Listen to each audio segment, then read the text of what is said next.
So just to welcome everyone formally, thank you very much for joining today.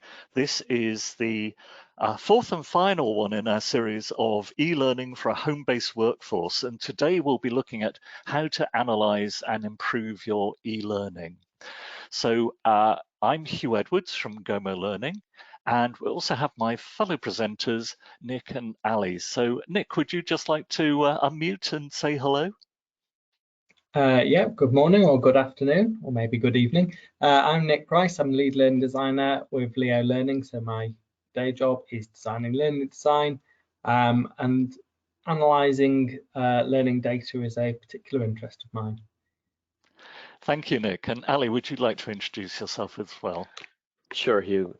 Good morning, good afternoon, good evening, everyone. Good day, I should say, wherever you are. My name is Ali Zaheer. I am a strategy consultant here at Watershed, and I am based in Guelph, Ontario, Canada. And our weather here is 5 degrees Celsius, bright and chilly. Thank you. Thank you, Ali. As you've already seen, we'll be taking questions, and please give us your comments, your thoughts, your experiences via the question panel, and we'll try and answer those as we go along if possible. Otherwise, we'll also have a section at the end of the webinar where you can ask questions too. So just to introduce again, just move some things around here. For those of you who haven't joined in the previous webinars in this series, so we're all from the Learning Technologies group of companies. So LTG is listed on the London Stock Exchange, and it consists of a number of wholly owned subsidiaries, each with our own specialisms in an aspect of learning technologies. So I sit here in the Gomo Learning division, and we specialize in the Gomo authoring tool for you to be able to create your own multi-device learning, which also outputs very detailed analytics. Nick is from Leo, who are the specialists in learning design and e-learning content. And also that we have Ali from Watershed with their specialisms in learning analytics, which is what we're going to be focusing on today. But also within the group, we have other companies such as Rusticy. I'm sure that if you've ever dealt with LMSs and the SCORM and XAPI standards, you'll be familiar with Rusticy and their expertise in that area. We've brought together lots of this different expertise to create a product called Instilled, our new learning experience platform. PeopleFluent have their HR and talent management and also their LMS. And we also have companies like Preloaded who specialize in bringing gaming technology to e-learning. Their whole thing is games with purpose. And Nuclear specializing in compliance training, particularly in the financial sector. So together today, we've brought together the expertise from Gomo and from Leo, and most importantly today, we have Ali from Watershed.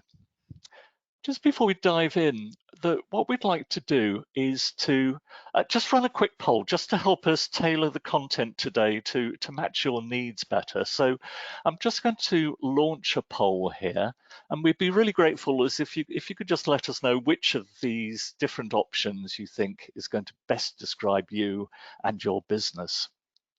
So if I just launch this, you should see on your screens a quick poll. So if you'd like to just answer there, and we'll just give it a few seconds and then we'll have a look at the results there. So you should see a poll panel appearing. So just select one of those options. Notice that one of the options is all of the above as well, and it's fine to select that. So just give that a few more moments. I can see that the voting is still going on. I feel as if we should have a drum roll here. And it looks there as if we're all completed. So I'm just going to close the poll and let's just share the results here. So we can see here that, that lots of you are looking to author e-learning courses internally, but also we have interest in commissioning e-learning and also about adopting learning analytics tools. And obviously, quite a few of you are interested in all of that. So that's fantastic. Thank you very much for that. That will really help. So I'm just going to hand over now to Nick, who's going to just run us through today's agenda. So Nick, over to you. So hello again, everyone. I need to share my screen. Let's just do that, share my screen, and hopefully I'm sharing the right one. Yeah, we're seeing that, Nick. Thank you. Excellent. So today's agenda then, we're going to look at, firstly, why measurement's important, which is going to be mostly me. Then we're going to look at how to gather data easily, and that's where I begin to hand over to our basically special guest today, Ali, who's going to begin to walk us into XAPI and what that can do. And then it's going to continue with him showing us exactly how that data can be utilized once you've got it. And finally, how to start doing this, how you can start implementing data collection and what your priorities should be to get there. So without further ado, let's look at why measurement is important. Now, I know a number of you have been coming to all of these sessions, some of you haven't, but in our very first session, I set out how we go about designing e-learning programs and making the point that all of these training needs that we meet, they're rooted in a business objective. There was a reason that funding was put in place and your time was reserved to create some training. There was a business need, and that business need is a training need because there's a performance outcome. There's people that you want to do something differently.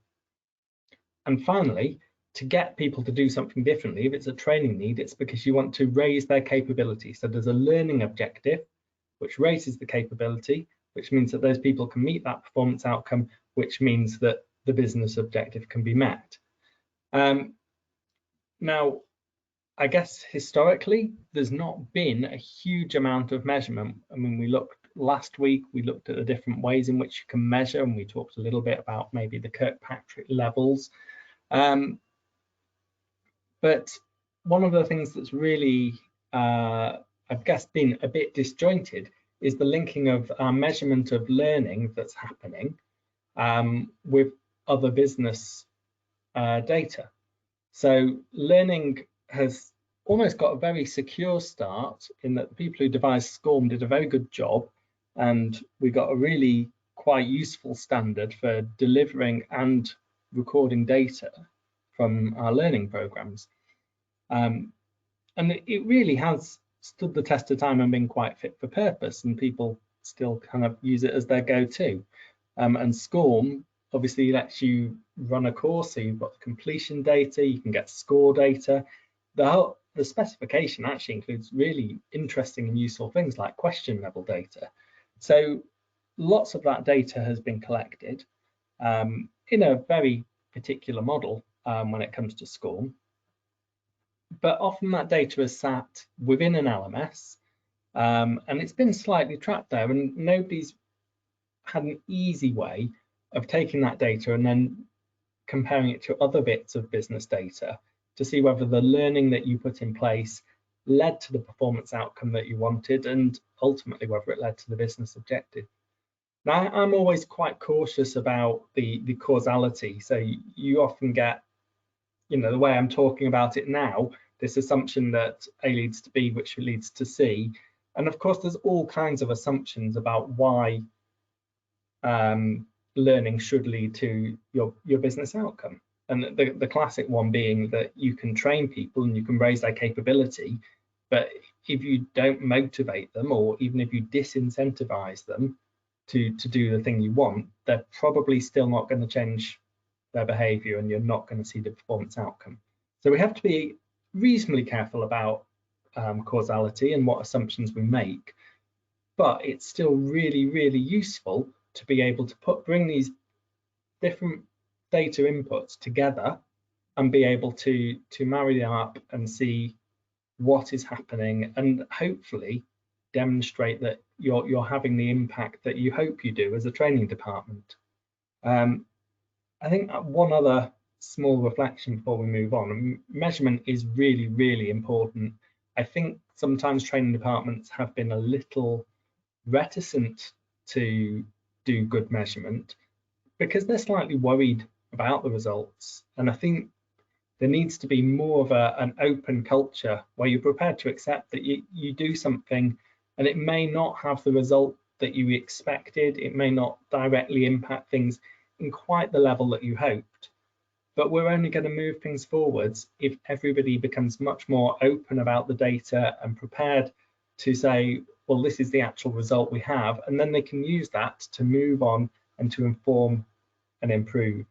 And I think data works at all these different levels. So it works for helping us inform what we do and improve what we're doing, but it also helps with the business to improve what they do and what they expect of a training department.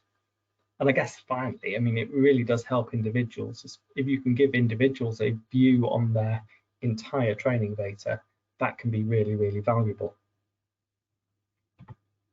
So, as I said before, SCORM really did give us a good start and has stuck around for a long time. And most people are using the original SCORM 1.2. I mean, I say original SCORM 1.2 and I called it 1.2.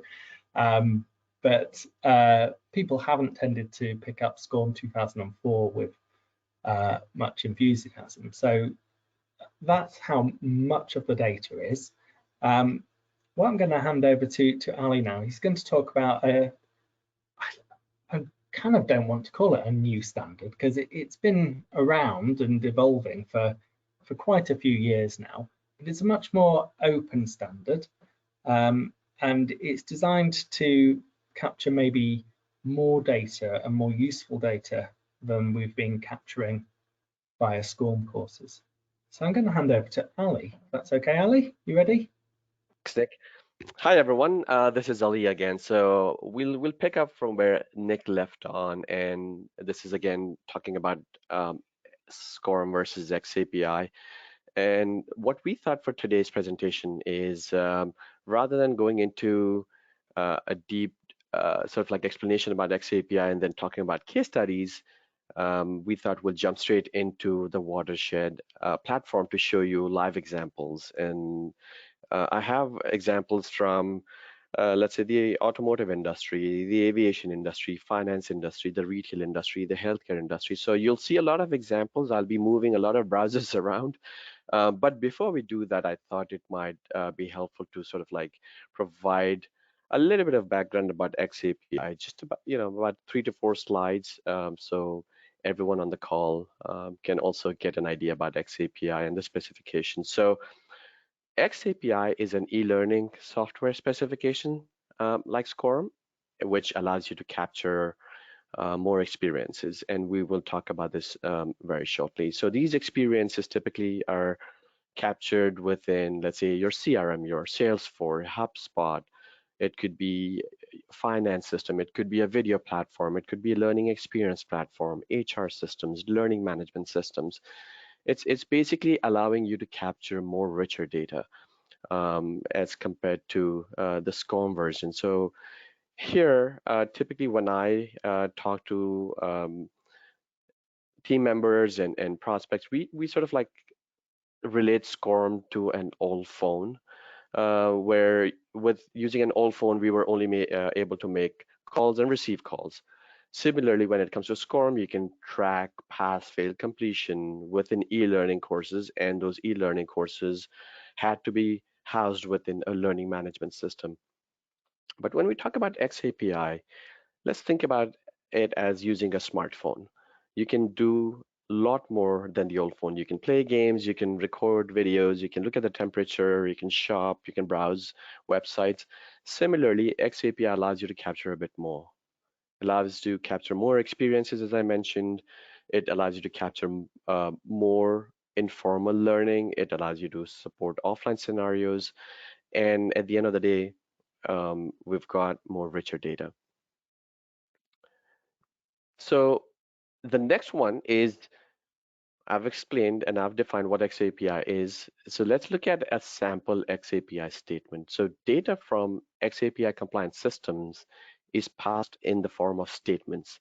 A statement is made up of 3 elements. So a typical statement would have an actor, And you'll see some examples on the next slide. An actor who is part of the action, a verb, the action, and then the object, what part of the action. Some examples are Hugh, the actor, answered, which is a verb, and question one with response gloves is an example of an object. Ali passed data privacy laws course with 95% 1 day ago. Nick sold 6 cars. Now this could be coming in from your CRM system, for example. Lindsay read health and safety PDF guide. Nadia watched healthcare video. Now these are some examples of XAPI statements that could come in from different platforms. And then this is how you can capture all of that data into what we call a learning record store. Learning record store is where your data gets stored. It sits at the center of your ecosystem. And I have a sample diagram of an ecosystem on the next slide. But what I also wanted to point out here is you can store learning records and use those records to produce reports and analytics using Watershed, because Watershed is a learning record store and a learning analytics platform. So we'll look at a sample data ecosystem. On this slide, you'll see that we've got Watershed right in the center. So this is the LRS, the Learning Record Store, and the Learning Analytics platform. And data from all of these different systems can go into the Watershed platform. So let's say, for example, we have the hierarchy, the organization structure from the HR systems going into Watershed. This is where you can create groups, you can look at individuals, you can assign permissions, all of those within the platform. When you have the learning management system, you can then send data over such as courses completed, or how many times that person has logged in, or certificates, badges. All of that information could flow in from your learning management system to Watershed. And this was an example of a healthcare system, which we will be talking about shortly. So here, data from hospital management systems can also flow in to Watershed. So this is where typically a lot of the performance-related data can reside, and that can be sent over to Watershed platform. Then we've got Gomo Learning, which is where you've got all of the content, the course data. So the Gomo delivery platform data can also flow into Watershed. And then in addition to that, you can also have other vendors or other content providers such as LinkedIn Learning. That information could flow into Watershed. So your central reporting system becomes Watershed. You create those charts and reports within the platform. You can look at those insights, and then from there on, you can send that information over to a BI tool such as Tableau, MicroStrategy, Power BI, and so on. So we will look at this ecosystem again once the demo has been completed, because I think that will give you a much better view of where the data is coming from and what sort of data can be correlated and so on. So without further ado, let me go ahead and log into the platform. In fact, I'm already logged in. Let me just switch over. And here, Nick or Lindsay, could you please confirm if you can see a dashboard? I've just changed. Yeah, we're seeing that. Thanks, Ali. Perfect. Thank you so much. So what I've done here is I've logged in as a learning and development analyst into the Watershed platform, and this is a healthcare example that I created for the demo today.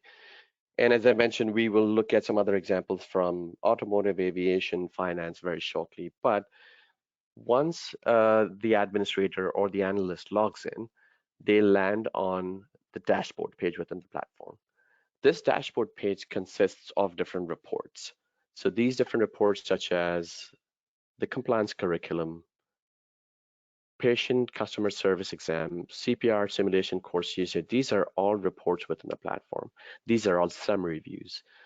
I can go ahead and click on view and get to the detailed view, which I will do very shortly. But let's quickly talk about the different reports here. The first one is a program report within the platform.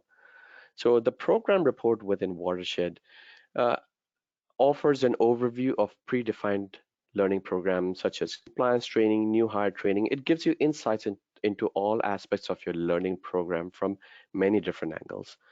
You can watch your learners as they progress through courses, videos, assessments, and keep up with high-level metrics, such as average assessment scores and competencies demonstrated. The next one is an example of an activity report, which could be used to capture data from a quiz, assessments, surveys, and so on. This is an example of an interaction count, maybe how many logins did we have? How many times did a person interact with that system overall? That sort of information can be pulled in.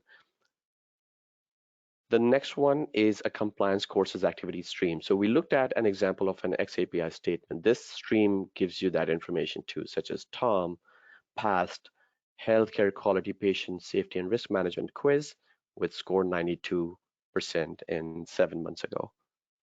The next one is most popular content. So you can see all of those titles, video titles, how many people viewed, and the total number of people who've accessed it, like total number viewed and the total number of people who've accessed it. And then most active viewers, so you can see all those people, views, and the total time. So looking at this dashboard, you can see 6 different reports, and these 6 different reports have data coming in from 6 different data sources. That is where Watershed allows you to give you insight from many different angles. So let's go ahead and look at our program report. When I click on the Homewood Compliance Curriculum, typically, and I'm going to click on this because I want to start off explaining an example of a report or a program within a learning management system. Typically, when we talk about programs, we think of an e-learning course. So in this case, we've got health, care quality, patient safety e-learning course followed by a quiz. That grouped together is a program or a curriculum or a pathway. You can have many different terminologies based on the different systems. So this information could be pulled in from a learning management system, which is what you're looking at. So how different is it within Watershed? So now let me go back and pull up another view. What Watershed allows you to do is allows you to pull in information from different systems if needed, such as the compliance skills, auditing, investigation, and reporting series information comes in from LMS number 1. Nowadays, we see that organizations have many different LMSs. Maybe they might have 2 or 3 different LMSs, but there's no way to have a centralized reporting system. So in this example, we have this data flowing in from the first learning management system that they have within the organization. Then healthcare rules and regulation series information flows in from a learning experience platform that was recently implemented. Then healthcare quality and patient safety information could flow in from, let's say in this case, the Gomo delivery platform. And then the patient and privacy, HIPAA, and related regulation series information could flow in from video platform. So all of this information flows in to Watershed. Watershed creates that program view here. So you can look at the data coming in from which data source, the completions, and how many people were enrolled and how many people completed. So that sort of information is available within Watershed. It allows you to create this aggregated view for further analysis to answer common questions such as who has or who hasn't completed parts of learning program, and then you can share this with managers and leadership within the platform. Okay, so that was the first example that I wanted to start off with. Then the second one we have here is when I move over to patient care satisfaction dashboard. By the way, within the platform, you have the ability to create different dashboards, and these different dashboards can be controlled with permissions. So if someone from patient care department logs in, you can provide them permissions such as only they would be able to see this dashboard and no one else. The next one is registered nurses competencies. Only, let's say, people from that department can actually view those details and nothing else around. So you can control everything, all of the reports and the dashboards within permissions within Watershed. So the next one is the patient customer service exam. This is an example of an activity report. An activity report basically is typically used when you have quizzes, assessments, or surveys. So when I click on patient customer service, this report provides an in-depth analysis, as I mentioned, of an activity such as a video assessment or a quiz or a survey. Beyond providing insights on how learners perform, this report can provide advanced question analysis to make sure organizations are asking the right questions in their assessments, which we will look at very shortly. And this is all created within a few seconds as soon as the data is sent over to Watershed. So once this quiz was completed, Watershed created this report, which included insights such as there have been 80 completions of this activity with an average score of 73. People spent an average of 48 minutes, 29 seconds on this activity. If I scroll down, I have the ability to also do comparisons between groups. So let me just go ahead and click on Homewood Healthcare here. And then you can see that my organization structure, which was pulled in from an HR system, and that was loaded, is now being loaded on screen so I could see comparisons. So let's say I have customer service group, production, and sales, for example. If I click on sales, I have the ability to then do comparison between London versus Johannesburg. So that sort of information can be viewed directly within this report. If I scroll down further, this report also has a leaderboard. The leaderboard shows data for each person that completes the activity. You can see how many times a person has completed the activity, how many times they were successful, how long they spent within that activity, and whether they completed that activity or not. Further, if I scroll down, you can see some other visualizations, and you can then choose these options such as last score, best score, first score within the quiz itself. But I'm going to skip over and go down to the question level analysis. Now, this is where you'll be able to see each and every question and the responses, and also you'll be able to see the average time it took people to answer, how people answered, and even view individual answers. So you can view the individual answers over here. That is an example. But you can also see the average time, and then you can see the responses. You can see the responses, and you can even see whether they got a question wrong. So majority of the times, people might get a question wrong. This could result in a discussion with the subject matter experts whether to reword a question in a better way or to provide more training. This information is surfaced for you so you can improve your activities within the platform.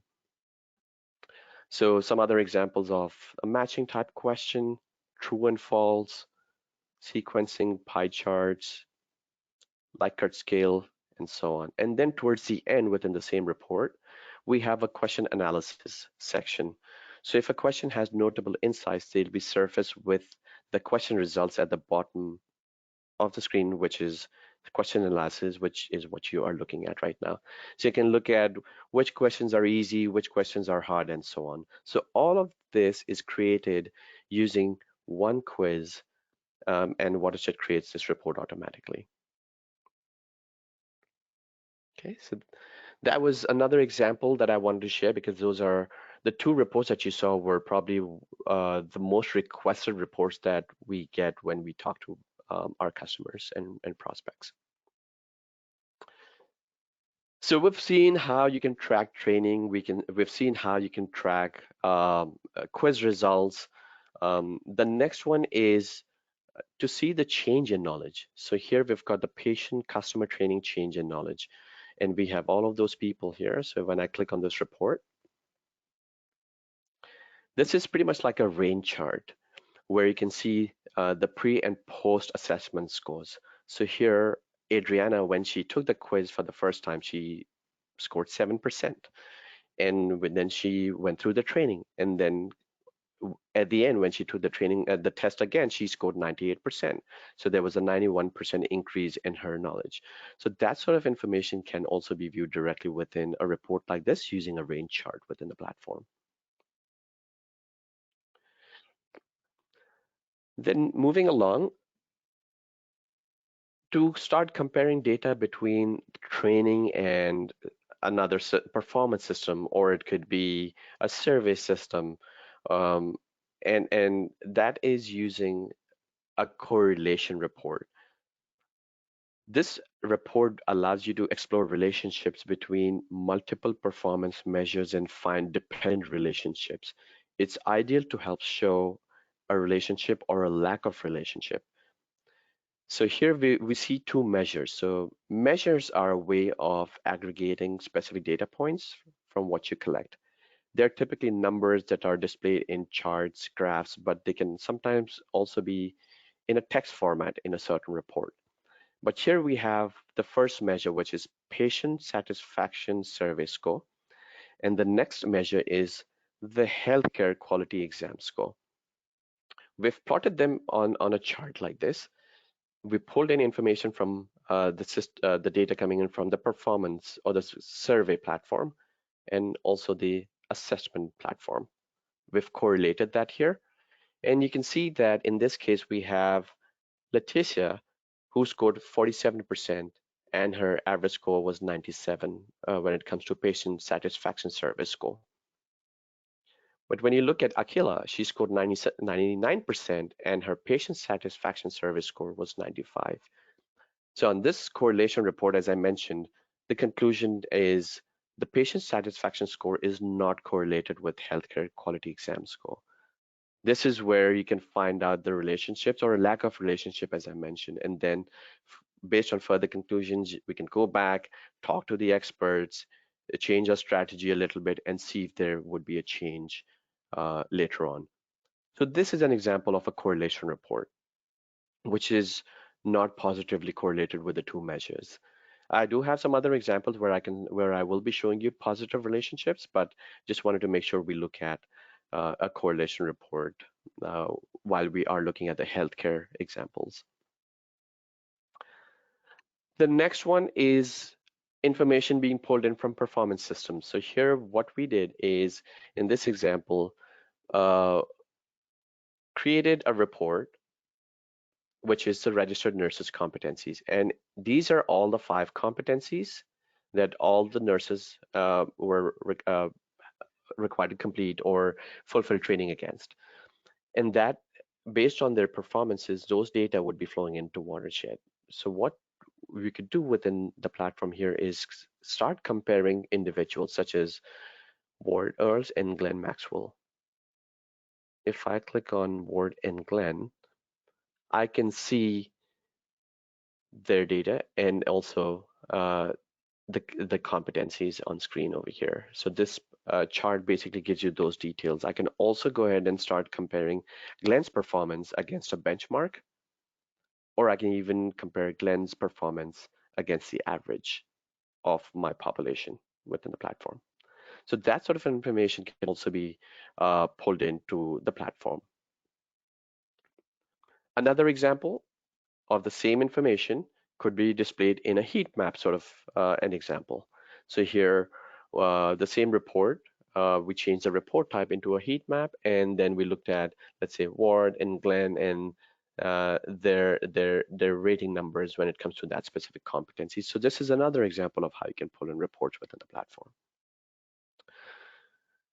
So those were some examples that I had from the healthcare side. And then the last one that I wanted to cover is there might be times where we would have, let's say, training that has been completed, and then e-learning courses, exams, classroom trainings, but then towards the end, observations using apps.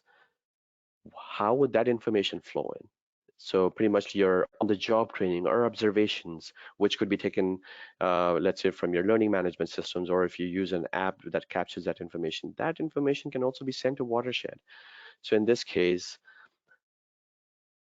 there was an exercise that took place where people from these different departments were given an e-learning course on hand hygiene, and then they were asked to complete a quiz, and then they were being observed whether they were washing their hands and whether they were using soap and water or they were using hand sanitizer.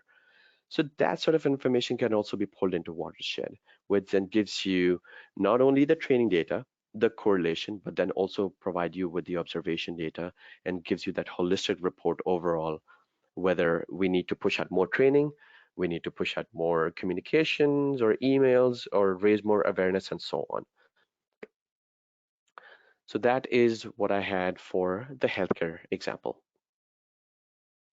The next one that I wanted to also cover was information. We'll be switching gears here. We'll be switching industries for a bit. The next one that I wanted to cover was the retail outlet. And in this example, let me just pull in my other browser here. Another correlation report, and this is the retail industry, for example, uh, called the mystery shopper exercise. In this example, the end users, or the employees, I should say, they completed their training, and then they had to go through a mystery shopper exercise. So here we can see that, let me just load this in a more detailed view. The two measures we used were average mystery shopper score and the customer service exam score. So if we look at Letitia again, so we have 47%. She scored 47% on her exam, and her average mystery shopper score was 5.24. But if I go up, and if I look at Aubrey, she scored 96%, and her mystery shopper score was 9, which is really good in this example. So you can see that both the measures had a positive correlation. The training was successful, and that has a positive impact on the mystery shopper service score. Um, the previous example that we saw did not have a relationship. It was a lack of relationship, but here we've got a positive relationship within this correlation chart. So this is how we can also look at examples within Watershed. I'm going to pull my browser over to load another example real quick, and that is from the automotive industry. And in this example, what we did is there was training that took place for new hires or sales teams. So we're looking at a chart, a line chart, where there were two groups, a high performers and control group. And the training basically ended on this date, which is represented with the green line. So that's the 12th of July, for example. And then after that, you can see that based on the training, the sales improved. So we've got high performers in red who outperformed the control group. Now, based on this, we can go back and look at the strategies that they took, whether they were more experienced, did they look at more case studies, did they look at something else apart from the training that was assigned to them, what led them to sell more as compared to the other control group. That sort of information can be compared, and then we can go back and strategize our selling strategy also within the platform. And then the last example I have, I'm going to change the browser again one more time. This is to show you an example within the finance industry before I talk about sharing options within the platform. So here, I'm pulling up a correlation report, which is where we're looking at, does video training positively impact credit card applications? In this scenario, we took two measures. One was processing new card applications number from a CRM, and then the other one was one SkyStar training videos, which was information pulled in from a learning experience platform. So on this chart, we can see that Melody completed 14 training videos and processed 46 new credit card applications. And then if we look at Abdullah, for example, Abdullah completed 101 videos and completed 264 credit card applications, which basically means, when we looked at this more in a more detailed view and in depth, we saw that he was aware of more scenarios. He was able to minimize errors, and based on that, he was able to successfully complete more applications and process them very quickly based on the training. So another example of how measures can have, measures can show you whether they are positively or not positively correlated within the platform itself. And then the last piece before I hand over to Hugh and Nick is an example that you are able to, if you have permission, by the way, you are able to share reports um, with your team members. So when I click on the sharing types for reports here, we have two types. One is a snapshot and the other one is a real-time report. Snapshot, again, you can see data from today, which is 5th of May. And if we share this with everybody, which I'm going to do that in chat. So I'm going to copy paste this URL.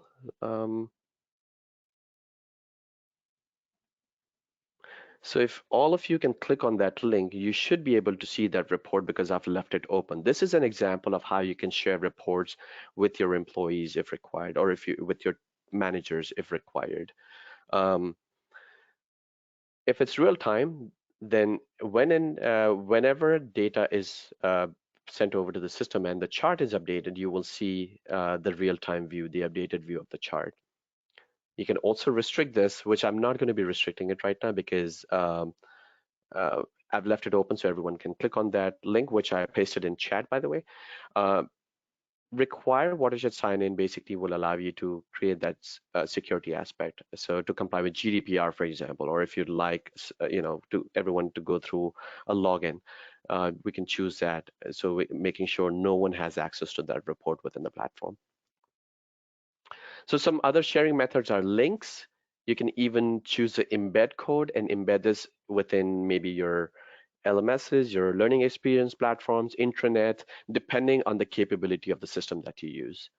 So the card view is the summary view. If you like the detail view, we can choose the embed report, embed code. You can schedule emails. And then towards the end, as I mentioned earlier, we also have connectors where you can send this information to a BI tool. So in this case, we've got Tableau. We've got similarly, you can send information to other BI tools such as Power BI, MicroStrategy, Tableau, and so on. And this is how you can send the learning and performance data to a BI tool where the chief data scientists can actually take that information and create reports within the platform or within their own BI tools. So folks, that's what I had for today. I hope this was helpful. And again, as I mentioned, we took a slightly different strategy. Rather than going through case studies, we wanted to show you some real life examples. And I hope this was helpful. And thank you very much. And at this point, I'll hand it back over to Nick or Hugh. Hi, thank you very much, Ali, for that really fascinating insight into data analytics. Just take back the screen. And Nick, I just wondered whether you had any observations or comments from your learning design experience there that you wanted to contribute before we move on to any questions. Yeah, I mean, so the thing is, every time I see a Watershed demo or I get to play around with a bit of Watershed, I'm just really excited by the possibilities of what could be done when we have this data. And that there are just so many things that you could do, and you could change all of your processes around. I'm particularly interested in, for example, working out your assessment before you're learning so that you can assess maybe a sample of your cohort and use that to work out where the real gaps are and tailor things that way. And I think the whole platform, the whole way of working of collecting data could be really transformative. We did say we would talk about some of the things that you need to think about if this is where you want to go. One of the big things is obviously making sure you've got the systems to support it. And that means using tools that, are modern tools that are supporting the new standard, of which Gomo is definitely one. And plenty of Leo's bespoke work. We're also harnessing XAPI rather than SCORM, just because of how much it opens things up. We're no longer confined to an LMS, and we can still collect the data, track the data, and understand user behaviors. It's also particularly useful, I think people are finding, in being able to merge data from across even your learning ecosystem. So yes, maybe you've got SCORM courses in your LMS, but many organizations also have a separate video platform, and being able to bring that data in, and lots of people are tracking a lot of data to do with their video, you know, when people pause it and all that kind of data, which again can go into API, and you get a really interesting picture of how people are engaging with the content that's available in your organization. So, I mean, it really does depend on where you are in your organization, what you can influence here, but top of my list would always be, you know, either procuring tools that have got XAPI support, or if you've already got a tool embedded, getting onto your vendor and making sure that they have got that on the roadmap and are going to support it, because it's going to completely transform the way that you work with your learning. And then at the authoring level, you know, use a tool like Gomo and just be aware of all the information that's coming out of it. You know, if you do use Gomo with XAPI, you've got all the question level data, all the interaction data. So you can start looking at how long have people engaged with each screen, and things could really change and inform how we design learning. Thank you, Nick. And please, everyone who's tuned in, please feel free to ask any questions at this point before we close. As usual, you'll see the questions panel available in the GoToWebinar box. So do let us know any questions or thoughts on this. And just while we wait to see whether any questions are posed there, I just wanted to also ask Nick and Ali, that something that we see from the perspective of our Gomo customers getting excited about using the XAPI capabilities of Gomo is that there can be some confusion about they might already have a learning management system, and is an analytics platform like Watershed designed to ultimately replace that, or sort of to work alongside, or do they wait until their LMS vendor sort of supports this kind of thing? Could either of you comment on that, because I know that there can be some confusion there. So you can hear me? Just wanted to make sure. Yeah, we can hear you, Ali. Thanks. Yes, thank you. Yeah, so if the systems are not XAPI compliant, Watershed can still receive data using CSVs or APIs. And once data is received there, Watershed basically, the team at Watershed converts that data into XAPI, and then you can still use the existing data within your LMSs to create charts like what you saw earlier. So CSVs, APIs, XAPIs, those are the ways you can send data over to Watershed. And I'll follow that up. I think the thing that Watershed really unlocks is bringing the data in from different places. I think LMSs, you know, they grew and they grew, and they had lots and lots of features and functions, and became a bit of a one-stop shop for your learning. So they were the place where you managed your users, and the place that hosted the content, and the place where all the data went, and the place where you looked at your learning data. And they had so many jobs to do that, you know, as you looked at your LMSs, you were finding that, oh, my LMS doesn't do that side of things nicely, or that doesn't do that side, and you're always compromising. Whereas Watershed is just a team focused on one thing, doing the data and responding to what people's needs are with the data. You know, so you're not just using the, you know, whatever the LMS team decided to make available to you, which can be quite variable. You know, the SCORM for a standard, the core bits tend to be implemented in a nice standard way, and then as soon as you want to do something that's a bit more niche in that standard, you find that your LMS doesn't support it. Or so, you know, I think the joy of Watershed is having a team absolutely focused on making sure that the data you can do as much as possible with it and link it to as many different sources. You're not locked in one system. Thank you, Nick, and thank you, Ali, for those additional comments there. I can't see any other questions coming in at the moment, apart from we have had the question about whether this session's being recorded. Yes, it is, and that will be available later. So At that point, I'd just like to say thank you to Nick and Ali for driving today's webinar, and also to Lindsay, who's been behind the scenes and organised this whole series of webinars. We hope that you found them useful. And of course, we'd like to say a huge thank you for all of you tuning in either to this session, or I know that a lot of you have been at all 4 sessions. So wherever you are in the world, we hope you keep safe and well in these difficult times. And we look forward to welcoming you to one of our future webinars. So thank you very much, all of you.